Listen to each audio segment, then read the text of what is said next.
do 1 ao 3.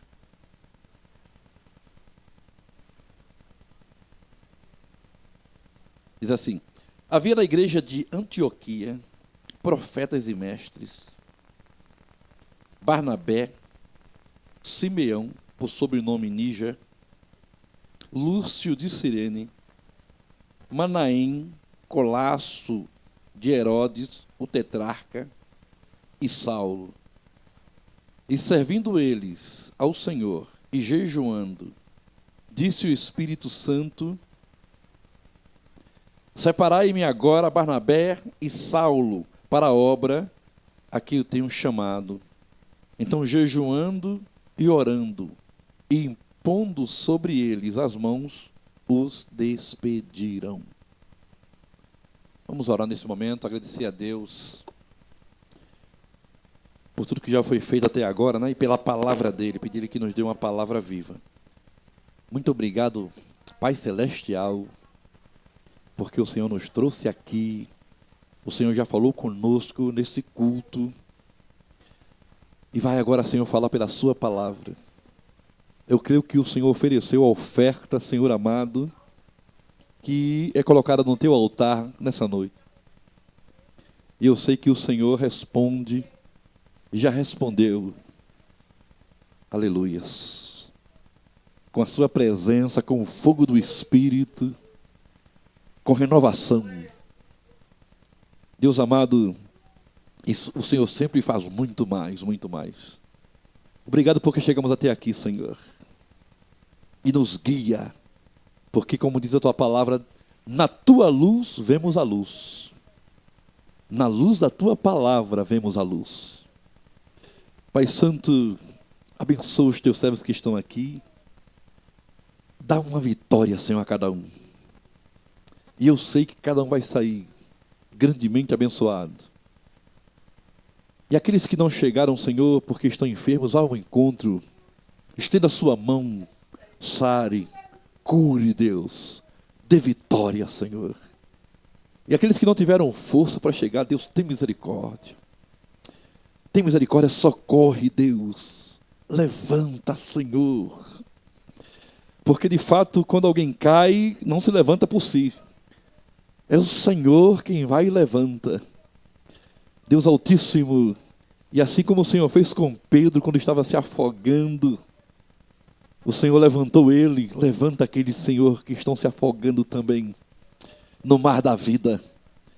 Pai Santo, muito obrigado por tudo que o Senhor já fez. E porque o Senhor tem nos aceitado, recebido, nos agraciado de maneira extraordinária. Eu te peço essas bênçãos e agradeço em nome de Jesus. Amém.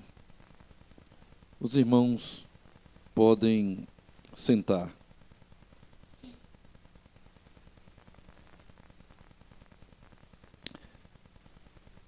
As qualidades de uma igreja missionária. As qualidades de uma igreja missionária. Então, a igreja, ela, por natureza, é missionária, né? A igreja, por natureza, é missionária. Por quê? Porque Jesus, quando ele ressuscitou e quando estava para ir aos céus, então ele apareceu para os discípulos, não é? E os comissionou, agora como apóstolo, né? A palavra apostelo, do grego, enviados. Jesus os enviou, ide, pregai, batizai, discipulai, né? Então, a igreja, ela já é organizada no mandato missionário. E depois, quando o Espírito Santo, então, marca, né? Vamos dizer assim, o início institucional da igreja, é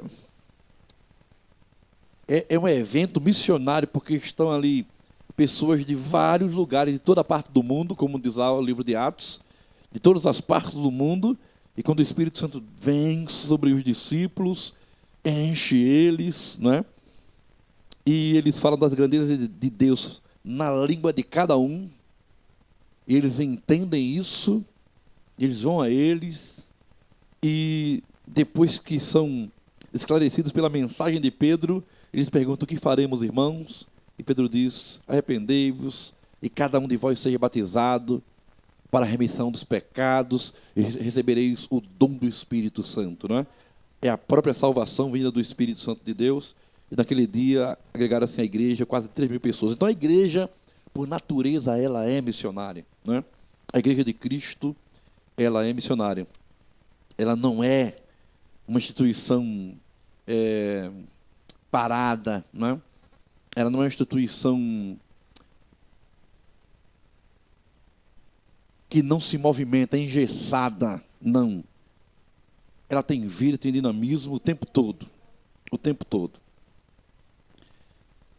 A gente vai tocar em alguns pontos aqui.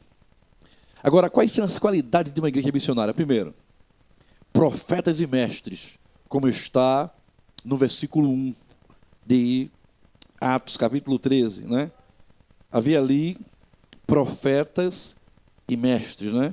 Profetas porque falavam na palavra de sabedoria e mestres porque falavam na palavra de conhecimento. Então, aqui é citado pelo menos uns 6, né? Pessoas que vieram oriundo de lugares simples e pessoas que vieram de lugares mais cultos, como Saulo, né? Agora Paulo, como Manaém, que foi criado com o filho de Herodes, foi criado com Herodes Antipas. Então conhecia muito bem, né? O palácio de Herodes, mas se converteu ao evangelho, estava ali.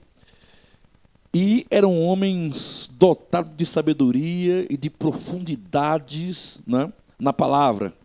Eles eram eruditos na palavra de Deus. Então a igreja tinha uma liderança comprometida com a palavra de Deus e com a oração. Comprometida e versada, erudita, né, na palavra de Deus e na oração. Aqui fala que estavam orando, jejuando, orando, jejuando, orando, jejuando. Até que o Espírito Santo falou, né? Usando um deles, disse: apartai-me a Paulo e a Barnabé para a obra que eu os tenho enviado, né? Então ali é o Espírito Santo que começa agora uma grande obra missionária. Então os nomes que aparecem aqui não são de qualquer um, né? Mas porém de pessoas que não tagarelavam num púlpito, né, ou à mesa. Eles deitavam fogo no púlpito e inflamavam o auditório, né? Eram pessoas que ali na frente Deus usava tremendamente, a igreja recebia, né? Recebia. E a igreja era fortalecida o tempo todo com essas pessoas. Pense em Barnabé, um judeu grande conhecedor da palavra. Pensa em Saulo, agora Paulo, né? Profundo conhecedor da palavra de Deus, né? E juntando isso à oração, então a coisa ia de vento em popa, né? Quando a igreja vive uma geração de crentes sem Bíblia, então obviamente essa igreja morre, né? Quando a igreja vive uma geração de crentes sem oração, obviamente essa igreja morre, não é? A igreja precisa disso. Então, tinha uma liderança forte, preparada e que estava pautada na palavra e na oração, não é? Primeira coisa. Segundo, a igreja missionária é uma igreja fervorosa no espírito, não é? Como está aqui no versículo 2. Eles estavam num fervor tremendo, né? Orando, jejuando, né? Ou servindo ao Senhor. Essa palavra aqui, servindo ao Senhor, é que eles estavam trabalhando, eles não estavam parados, não é? Eles estavam... E, interessante, era que isso era diariamente. Diariamente, eles estavam fazendo sempre alguma coisa para o Senhor, né? Não paravam. como nós vemos aqui, pensa em Silas, pensa em Timóteo, pensa em Epafrodito, pensa em Febe, que não parava, não é? Pensa em Lídia, que não parava, não é? Pensa em Dorcas, que não parava. Então estava servindo a Deus o tempo todo, não é? E servindo aqui é com fervor. Havia fervor naquilo que a igreja fazia, não é? Coisa maravilhosa. Então a igreja também orava, jejuava e servia ao Senhor, não é? Prestava culto a Deus. Parece que Antioquia estava seguindo o modelo da igreja de Jerusalém, como está lá em Atos 2,42, não é? Perseverava na doutrina, na oração, no partir do pão, no temor do culto, não é? A congregação estava reunida todos os dias, no templo e em suas casas, e servindo ao Senhor, e em comunhão, né? E partindo pão. E se você me perguntar, pastor, como é que ele fazia isso? Como é que eles tinham tempo? Será que eles não trabalhavam? E sabe o que é interessante? Naquele tempo não tinha máquina de lavar, não tinha máquina de secar louça, né? Naquele tempo não tinha micro-ondas. Naquele tempo até o fogão era de barro, né? Era fogão a lenha, ou a carvão. E não tinha carro para chegar logo na igreja, né? Mais confortável. Nem tinha na rua luz elétrica. Eles andavam à base da lamparina. Entretanto, eles estavam todos os dias no templo, às 3 horas da tarde, de manhã em casa cultuando, adorando, cultuando, todos os dias. E às 3 horas da tarde no templo se reuniam, provavelmente no átrio dos gentios, que era enorme e que ninguém incomodaria eles ali. E dando testemunho, não é? A igreja de Jerusalém, depois Antioquia também, todos os dias, seguindo o mesmo caminho, o mesmo passo. Pastor, como é que eles tinham tempo para isso? Não me pergunte que eu não sei. Eu sei que eles não deixavam a louça suja, não deixavam a casa, né? Não, eles faziam seus afazeres, estavam servindo ao Senhor. E trabalhavam no campo, né? Na agricultura, no pastoril.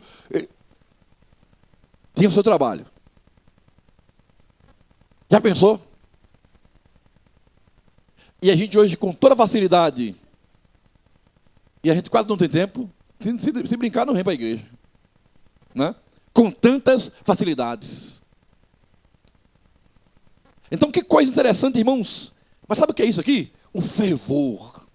O desejo, a vontade de servir a Deus. Quem impede um crente, quem segura um crente quando ele quer servir a Deus? Quando ele quer trabalhar para o Senhor? Quando ele está com o coração ardendo, fervendo para trabalhar? Ninguém impede. Né? Pode se levantar quem for, pode se levantar o espírito do governador. Não segura.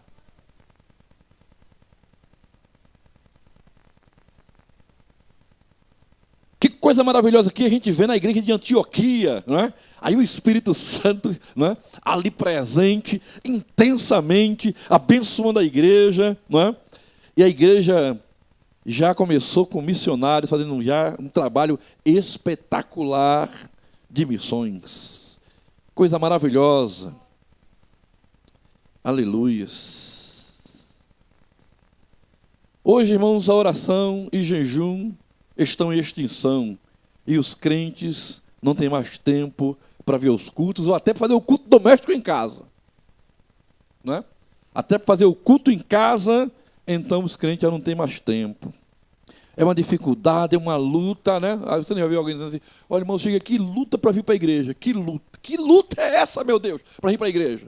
Que os irmãos vêm com alegria, né? Alegrei quando me disseram, vamos à casa do Senhor. Não deve haver luta nenhuma para vir para o culto. A gente vem saltando igual a carneiro, né? Montês, pulando, feliz.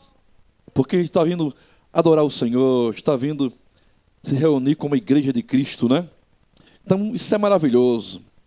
A igreja precisa se libertar das distrações deste mundo para servir melhor ao Senhor, né? Tem que servir, tem que se libertar das distrações desse tempo. Depois que a TV entrou nas casas, depois que a internet entrou nas casas, e agora não só nas casas, mas acompanha você pelo celular, não é? Então a coisa ficou difícil, porque muitos crentes não têm mais tempo para orar. E, olha, uma coisa é certa, Quando você chegar diante de Cristo, você não vai poder dizer assim: Senhor, não tive tempo para orar, porque você teve. Mas você passou mais tempo na TV, no celular, na internet, do que orando. Não é? E aí o fervor vai diminuindo, né? Vai diminuindo o fervor. Irmãos, e o que é uma igreja sem fervor? Uma igreja sem vida, né? É uma igreja sem vida. Então os crentes de oração estão em extinção e não dá para vencer as tentações, as lutas, o inimigo sem oração, sem contemplação, não é? Sem meditação, sem gastar tempo com Deus. Não dá para vencer de maneira nenhuma sem isso, não é? E às vezes, deixa eu dizer uma coisa, irmãos. Às vezes tem gente vindo para a igreja, mas no espírito está morto. Ainda vem, mas não consegue fazer nada para o Senhor, não é? Porque crente vivo levanta a poeira, não é? O crente vivo levanta a poeira. Mas às vezes alguns chegam ali, se sentam, não é? Às vezes até para a glória é difícil. Às vezes o culto está maravilhoso, né? E o crente está ali, não consegue nem glorificar a Deus, não é? E ele, não senti nada, né? Igual eu estava num culto lá em Recife, ceia. Eu não estava dirigindo a ceia, era outro pastor, e ele terminou o culto, ele perguntou: quem não sentiu aqui? Deus. Aí o irmão levantou a mão. E foi uma ceia maravilhosa, né? Deus atuando tremendamente. E o irmão levantou a mão. Eu não senti. Eu disse, meu Deus do céu, né? Aí, vamos lá, orar por você. Aí, vamos orar. A igreja ora, tá. Orou. Sentiu? Não. Eu já sabia, você está em pecado, né? Está em pecado. Está morto. Né? Aí ele me chamou: o pastor Jazz vai orar. Né? Vai orar por esse irmão aqui. Meu Deus do céu. Aí eu orei. Eu disse: Deus, tem misericórdia, Senhor. Porque ele precisa de uma libertação. Né? Falei: ele precisa de libertação, Senhor. O problema não está em tu, nem na igreja, está nele, Senhor. Dá uma vitória a esse irmão hoje, Deus. Dá uma libertação.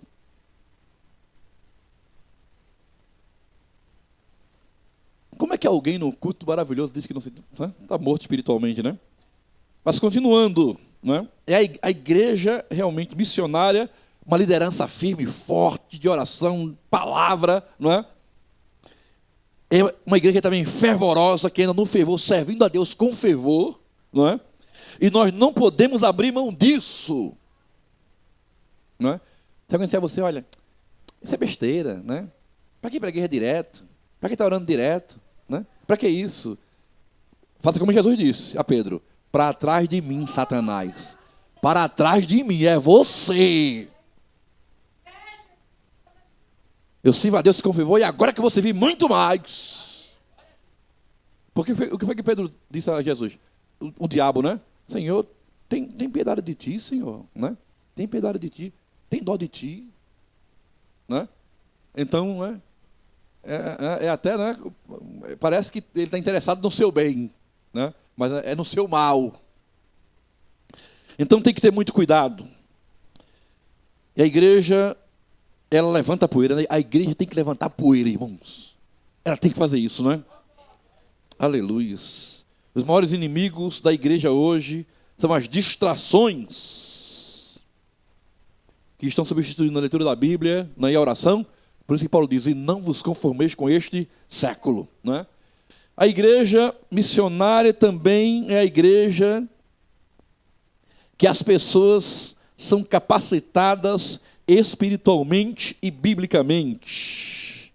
Aqui está bem claro que não é qualquer um que é enviado. Não é qualquer um que é enviado. Porque o Espírito Santo disse o quê? Apartai-me a Paulo e a Barnabé, né? Eram os melhores, eram os mais capacitados. Não? eram os mais capacitados que tinham ali para a obra que eu os tenho chamado, os mais destacados na igreja, aqueles que serviam ao Senhor realmente com fervor. E o Espírito Santo mandou que separassem eles para o serviço que tinham. E não ia mandar outro, porque se mandasse outro, fracassariam, né? Então, irmãos, olha, eu estava contando para um irmão sobre isso, né? O pastor Adilson, quando ele teve um sonho, revelação, ele era novo, né? Ainda, 6 anos, com nós dois. Então, aí ele disse que no sonho ele viu o mar, né? Um mar muito cristalino. E só que tinha uma serpente que estava nadando. E ele disse assim, eu quero ir lá tomar banho. Aí o anjo que estava com ele disse assim, você não pode. Se você ir lá, aquela serpente vai lhe tragar. Aí disse assim, depois, quando você estiver pronto, você vai. Mas agora não. Quando, em Apocalipse, o mar significa pessoas, povos, nações para ser evangelizado. E é um lugar onde tem muita gente, né? Muita gente em Apocalipse. Mar é um lugar onde tem muita gente para ser evangelizado. E o que ele estava vendo ali, simbolicamente, né, pelo mar, era pessoas que tinham que ser evangelizadas, mas que ele não estava pronto para ir, e se ele fosse, morreria. Tem que estar preparado. Por isso que o Espírito Santo aqui enviou Paulo e Barnabé, porque eles estavam preparados para isso. Se enviasse pessoas sem experiência nenhuma, podiam ser tragados. Vejam a luta que Paulo passou e Barnabé, depois com Silas, com Timóteo, etc. Lutas que não é qualquer um que suportaria. Não é? Mas eles fizeram uma obra tremenda. Então, eles estavam preparados para a obra, né? A pergunta é, você está preparado para a obra que Deus quer fazer na sua vida?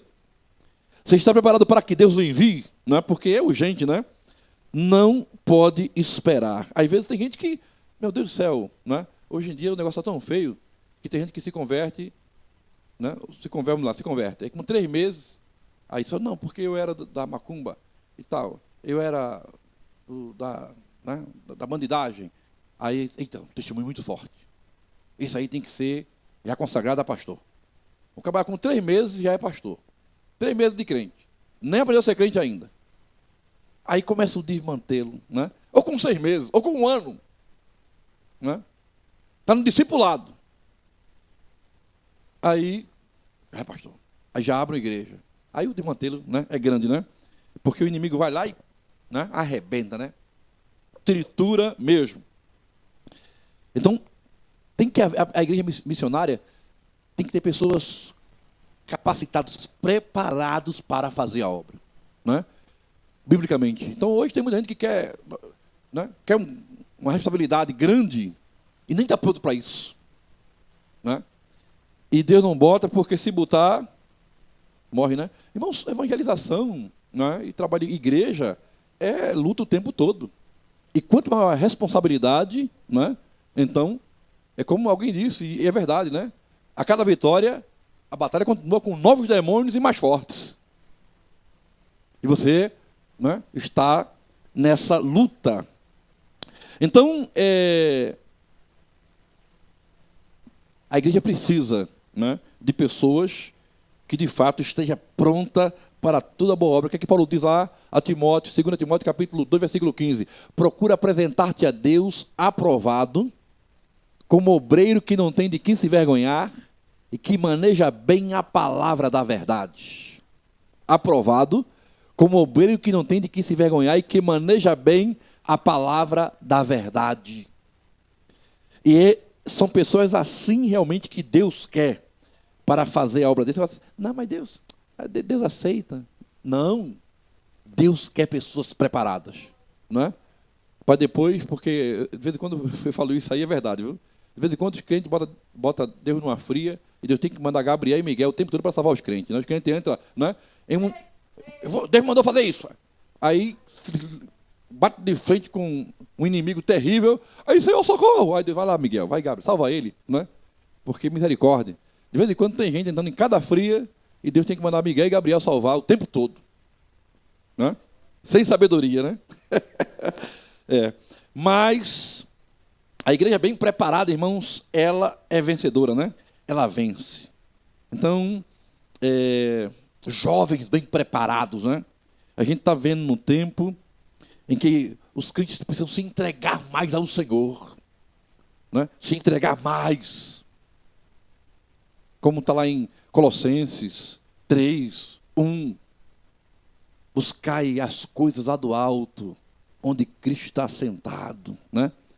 Buscai as coisas lá do alto, onde Cristo está sentado.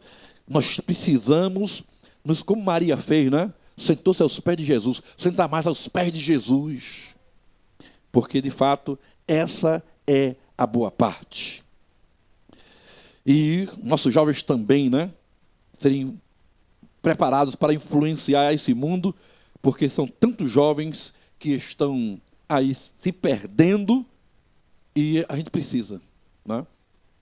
E eu vou dizer uma coisa a vocês, a igreja precisa, nossa igreja mesmo, vamos falar da nossa igreja, precisa entrar em uma jornada intensa de jejum e oração. Nós precisamos entrar numa jornada intensa de jejum e oração, né? Para o Senhor ressuscitar mortes espirituais, para o Senhor levantar crentes fracos que estão caídos, né? Para o Senhor levantar jovens, para o Senhor libertar pessoas cativas, né? Nós precisamos, porque a gente fala assim, não, mas aqui, pastor, é a igreja de Antioquia, né? E daí? Se nós orarmos e jejuarmos também como eles fizeram, o Senhor vai fazer o que fez aqui, vai fazer conosco também, né? Se servimos a Deus com fervor, o que o Espírito Santo fez aqui, vai fazer conosco também. Só depende de nós, né? Buscarmos realmente a Deus e deixando essas coisas daqui que de fato não servem para nada. E as filosofias estão embrenhando, né? Os jovens e adultos, né? Materialismo, hedonismo, filosofias ateias, né? Platonismo, o empirismo de Aristóteles, e é o que eles estão aprendendo por aí, principalmente nas escolas, é o que mais estão aprendendo, né? E os jovens precisam estar preparados para lutar contra essas filosofias e mostrar a força que eles têm, né? A força que eles têm. O que é que diz Salmos 1? Bem-aventurado o mancebo que não anda segundo o conselho dos ímpios, não se detém no caminho dos pecadores, nem assenta-se à roda dos escarnecedores, antes do seu prazer está na lei do Senhor, e na sua lei de noite. Às vezes a gente vai pede para um jovem se recitar o Salmo 23, ele não sabe. Já se diz assim ao jovem, recite o Salmo 23 completo. Ele não sabe. Muitos crentes não sabem, né? O salmo mais conhecido da Bíblia, se você pedir para o crente recitar ele completo, 6 versos, não sabe. Se você pedir para recitar o Salmo 1, 6 versos, ele não sabe. Se você perguntar quantos capítulos tem no livro de Atos, ele não sabe. Quer dizer, a dificuldade, na verdade, é falta de buscar a Deus. Falta de se dedicar à leitura da palavra, falta de Bíblia, falta de dobrar o joelho, de oração. Não é? E nós precisamos de uma geração assim, firme e forte. E a igreja hoje só vence e só faz a obra de Cristo se for firme e forte, porque muitos já se conformaram com as coisas. Ah, pastor, aqui está difícil mesmo, é só esperar Jesus, não veio muito a mim. Sabe, pastor, eu li lá em Calvino, no comentário de Calvino, que Calvino disse que a gente só tem que se manter, né? Se conservar e esperar Jesus vir. Né? Não ter cuidado para a gente não cair, esperar Jesus vir. Se for só isso, a gente tá frito, né? No óleo de peroba, né? É procurar sobreviver, né? A igreja, ela não foi constituída para sobreviver no mundo, né? Jesus disse, olha, estou constituindo a minha igreja, sobrevivam aí, viu? Cuidado, né? Faça um esforço só para sobreviver até eu voltar. Isso não é bíblico. A igreja foi levantada para atacar, veja bem. As portas do inferno não prevalecem contra. O inferno ataca com porta? Não. O que é que isso quer dizer? que a igreja vai derrubar as portas do inferno. Não é? Ela foi ungida para derrubar as portas do inferno. Então não é para sobreviver, é para vencer, porque como alguém disse, né? Alguém disse assim, de fato, Satanás foi vencido. Ele já foi derrotado. Não é? O que falta é o desfecho final quando Cristo vier. E aí alguém fez uma analogia com o relâmpago e o trovão. Não é? Então, quando acontece o fenômeno do relâmpago, não é? E o trovão, é no mesmo tempo. Mas o relâmpago vem primeiro, o trovão vem depois, o trovão. Por quê? Porque a luz é mais rápida do que o som. Mas o fenômeno é o mesmo. Aconteceu no mesmo momento. Então, a derrota de Satanás já aconteceu. Na cruz. Só que nós vimos o relâmpago, porque chegou primeiro. O trovão está vindo aí. Né? O trovão está vindo aí. E quando a gente ouvimos o ribombar do trovão, é o final. Mas a igreja é vitoriosa. Como nós dissemos, que Jesus chegou aos discípulos e disse, todo poder me foi dado. Portanto, e aí o portanto liga a grande comissão. Por que todo poder me foi dado? Porque eu tenho agora toda a autoridade. Ide. O que ele quer dizer? Está garantida a vitória. Então, é assim que a igreja tem que se comportar. Não é? E não é pela vista. E o problema hoje é que o tempo está tão materialista que as pessoas estão sendo guiadas pela vista, pelo que vê. Não é? Alguém chega aqui, essa igreja aqui, pouquinha gente. É fraquinha. Fraquinha? Esse grupo aqui, na fé, não é? Tem uma atuação, um poder tremendo de abalar o inferno. E se tivesse 3 aqui, pela fé, tinha poder de abalar o inferno. A igreja não se julga pelo que se vê. É pelo que se crê, pelo que se vive. Eu não me impressiono com muita gente, porque Jesus, quando nas situações mais delicadas, ele só levava 3. Fica vocês 9 aí, eu só vou com Pedro, Tiago e João. E os maiores milagres foram feitos com 3. Né? Tem gente que só quer multidão, quer pregar para multidão, quer pregar para multidão. Quando tem a multidão, menino, não é? E há um som no microfone, então, né? Quando vê muita gente, aí pega fogo. Né? Quando pega no microfone, tem fogo no microfone. Né? É uma unção tremenda. Né? E eu gosto quando está assim. Que coisa boa. Né? A fatia do bolo é maior. A fatia do bolo é maior, né? Quando tem um bolo para partir para 50 pessoas, misericórdia, né? Só a irmã Albertina lá de Recife consegue. Ela parte um bolo tão fino que você vê o outro lado. Num bolo de aniversário de casamento, ela faz milagre. Pequeno milagre. Dá para todo mundo dar sobra. Irmã Albertina, é. Muita gente. Mas quando tem menos gente, a fatia é maior, né? Opa, tem pouca gente, então vamos fatia mais grossa, né? Então você hoje ganhou uma fatia maior. Né? De bênção dos céus. Vamos ser essa igreja missionária. Né? Depende de nós. O que Deus quer ver é se nós cremos dele mesmo. Para fazer a obra dele. Não julga a igreja pelo tamanho, pelas pessoas. Né? Não. É se Deus está nela. Se ela está vivendo a palavra. Né? Milagres acontecem. Deus não tem feito muito mais porque o povo tem crido pouco. Quando crermos mais, ele fará muito mais. Muito mais. Muito mais. Né? E a gente contagiar os outros. Né? Se alguém chega assim, né? Ironicamente. E o culto ontem, como foi? Foi um fracasso, né? Aí você já fala de mistério, né? Oh! Não, glória! Glória! Foi uma bênção! Eita, que culto maravilhoso! Hein? Ou o cara corre ou morre. Ou se converte. Rapaz, quarta-feira eu vou, porque não é possível um negócio desse, né? Eu tenho que ir. É assim que tem que ser, né? É como o próprio Deus falou sobre Josué, sumo sacerdote, lá em Zacarias, quando o diabo se colocou para acusar ele, na frente dele ele estava com a veste manchada mesmo. Ele era sumo sacerdote, representando Israel, né? Era a indicação de que Israel estava em pecado. E o diabo apareceu para acusar ele. Quando o diabo apareceu, Deus apareceu do lado dele. Disse: para. Esse aí é um tição tirado do fogo, né? Essa é uma brasa. Botei no fogo, purifiquei e tirei. Está aceso. O crente é um tição tirado do fogo, uma brasa acesa, né? Não é apagada, é uma brasa acesa. Ninguém pode. Não pode, irmão. Olha, o diabo não pode com a igreja de Cristo. O diabo não pode com um crente fervoroso. Não pode não, né? Pode levantar-se quem for. Cai por terra. Amém. Glória a Deus. Glória a Deus. Vamos ser a igreja de Antioquia, né?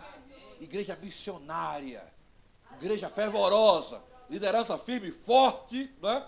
Fervor, crente preparado, né? Serviço a Deus com espírito voluntário, pronto a servir. E você vai ver o que Deus vai fazer na sua vida. Amém? Amém. Porque Deus tem grandes coisas a fazer ainda, né?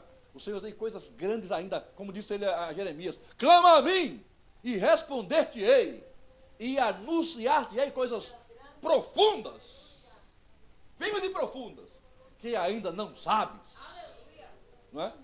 O Senhor vai fazer coisas grandes ainda, né? Eu digo baseado na fé, e a fé não falha. Ela se arrisca a falhar, mas não falha, né? E o Senhor honra a fé. Amém? Como aquele jogral que as irmãs de Carapicuíba leram aqui, não é? E nós falamos várias vezes: fé, poderosa fé, ri das impossibilidades e proclama: será feito. Ponto final. Vamos ficar de pé. Queremos o teu nome engrandecer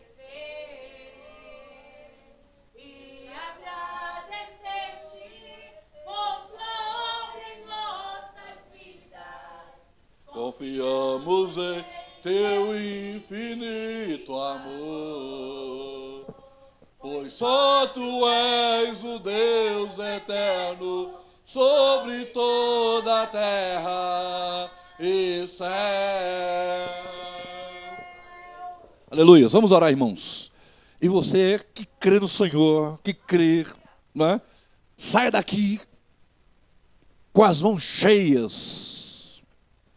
Sai daqui com as mãos cheias, né? Primeiramente de Deus, a sua presença. Segundo, de bênção da parte dele. Não como entrou, né? Vai sair bem para a glória do Senhor. Vivo, aceso, ativo para a glória do Senhor. Vou pedir para o diácono Ademário fazer essa oração final, agradecendo ao Senhor por esse momento maravilhoso diante dele.